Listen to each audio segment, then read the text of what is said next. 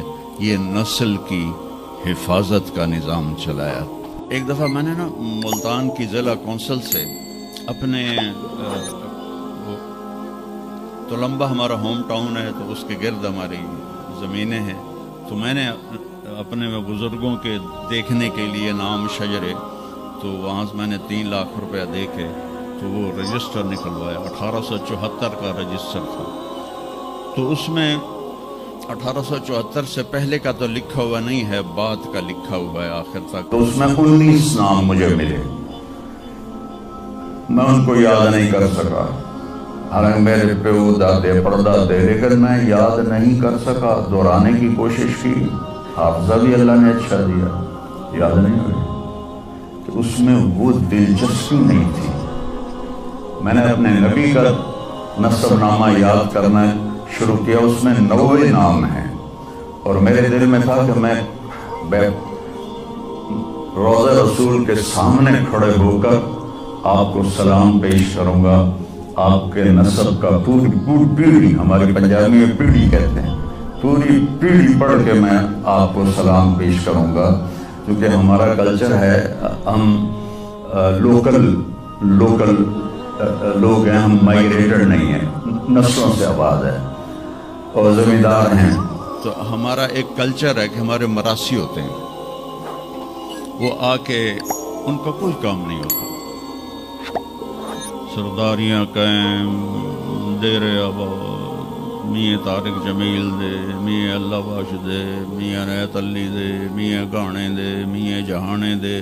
اگو مینوں بھی نہیں پتا، وہ پڑھی جاندے اور وہ لے کے جاتے ہیں دانے، لے کے جاتے ہیں پیسے. ان کی بچیوں کی شادیاں کرواتا ہوں، بیمار ہو جائیں علاج کرواتا ہوں، اور کام وہ دھیلے کا نہیں کرتے. ایک مراسی اپنے بیٹے کو لے کر آ گیا، میں ڈیرے میں تھا، کہنے لگا میاں صاحب، ہمارا ٹائٹل وہاں میاں صاحب میرے پوتر نو نوکری لوا دی. میں آخیا کدی مراسیاں نوکری کیتی ہے پہلے؟ کہنے لگا بھوکے مر گئے ہیں، دیرے اجڑ گئے، زمیندار شہرانو بڑھ گئے، تاتھو سوا کوئی سانو خیرات ہی نہیں لبدی، تو چلو کوئی نوکری کر لوے. میں نے اس کے سامنے بیٹھے فون ملایا، فاطمہ شوگر مل کے جو جی ایم تھے، میرے دوست تھے. میں نے کہا ایک بچہ بھیج رہا ہوں، رکھ لو. انہوں نے کہا بھیج دیں، لیبر میں رکھ لوں گا. تو میں نے اسی طرح کہہ دیا چاچا انہوں لے جا، لیبر اچ رکھ لے سن. بھلا ہوئے سرداریاں قائم. چوتھے دن دونوں پھر میرے ڈیرے پر. میں کہا تینوں تو مظفر گڑھ بھیجے آئی تو واپس کیوں آ گیا؟ تو اس کا باپ کہتا ہے میاں صاحب میں سمجھا لیبر کوئی وڈا افسر ہوندا ہے، تو میرا پتر افسر ہو سی، انہیں تو بوریاں چوا چوا چوا دی کنڈ بن چھڑی.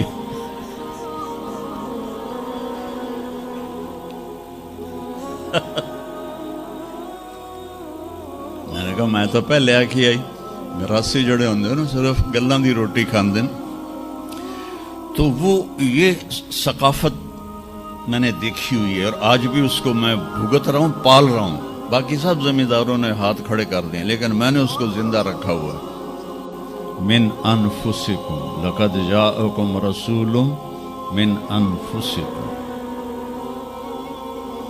یہ واقعہ ہے صبح 10-11 بجے کا، تو آف سیزن تھا، اتنا رش نہیں تھا. تو عصر کے بعد میں نکلا نماز پڑھ کے، تو ایک لڑکا بھاگا بھاگا آیا، کہا جی آپ مولانا طارق جمیل ہیں؟ میں نے کہا جی. میں کہا تم مجھے پہچانتے ہو؟ کہا نہیں جی آپ کے ساتھ لوگ تھے کافی، تو میں نے ایک آدمی سے پوچھا کہ یہ کون ہے؟ انہوں نے کہا یہ مولانا طارق جمیل۔ کہا جی میں ابھی عصر کی نماز میں پہلے آ گیا تھا، یہ عصر کے بعد مجھے وہ بات بتا رہا، میں عصر کی نماز سے پہلے آ گیا تھا، پرانی مسجد میں جگہ مل گئی، بیٹھے بیٹھے مجھے نیند آ گئی، تو میں نے خواب میں اللہ کے نبی کو دیکھا، انہوں نے فرمایا کہ طارق جمیل کو بھی میرا سلام کہہ دو۔ تو وہ جو میرا پیڑھی پڑھ کے سلام عرض کرنا تھا وہ بارگاہ رسالت میں قبول ہوا۔ لقد جاءکم رسول من انفسکم، کہاں سے لاؤ گے ایسا رسول کہ جس کی زندگی کی ہر چیز محفوظ ہو۔